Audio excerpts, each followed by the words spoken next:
रामनवमी कथा। हिंदुओं के लिए चैत्र का महीना बहुत ही शुभ और पवित्र होता है।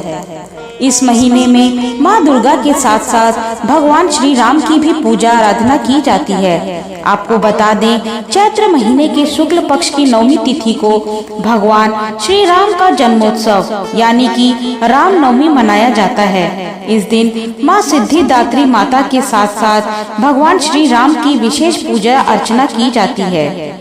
पौराणिक कथा की माने तो भगवान श्री राम, माता सीता और भगवान लक्ष्मण वनवास जा रहे थे।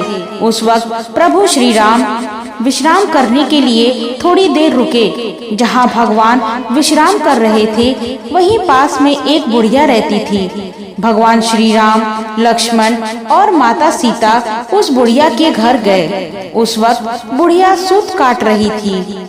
बुढ़िया ने श्री राम, लक्ष्मण और माता सीता का आदर पूर्वक स्वागत किया और उन्हें स्नान ध्यान करवाकर भोजन करने के लिए कहा। ये सुनकर श्री राम ने उस बुढ़िया से कहा कि माता, मेरा हंस भी बहुत भूखा है, इसके लिए पहले मोती ला दो, फिर मैं बाद में भोजन करूँगा। ये सुनकर बुढ़िया बहुत परेशान हो गई, लेकिन बुढ़िया अपने घर आए मेहमानों का निरादर नहीं करना चाहती थी। इसी वजह से वे दौड़ते दौड़ते अपने नगर के राजा के पास गई और उससे उधार में मोती देने को कहा।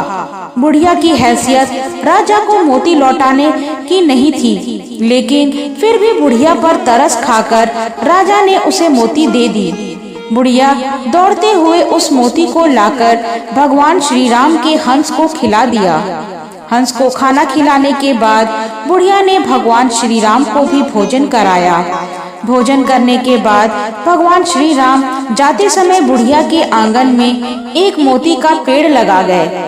जब पेड़ बड़ा हो गया तो उसमें बहुत सारे मोती होने लगे, लेकिन बुढ़िया को इस मोती के बारे में कुछ पता नहीं था।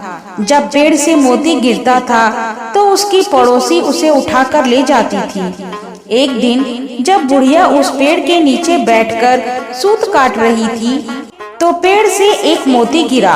बुढ़िया ने मोती के गिरते ही उसे उठा लिया और उसे राजा के पास ले गई। बुढ़िया के पास इतने सारे मोती देखकर राजा को बड़ी हैरानी हुई। राजा ने बुढ़िया से पूछा कि तुम्हारे पास इतने मोती कहाँ से आए? तब बुढ़िया ने अपने राजा को बताया कि उसके आंगन में एक मोती का पेड़ है।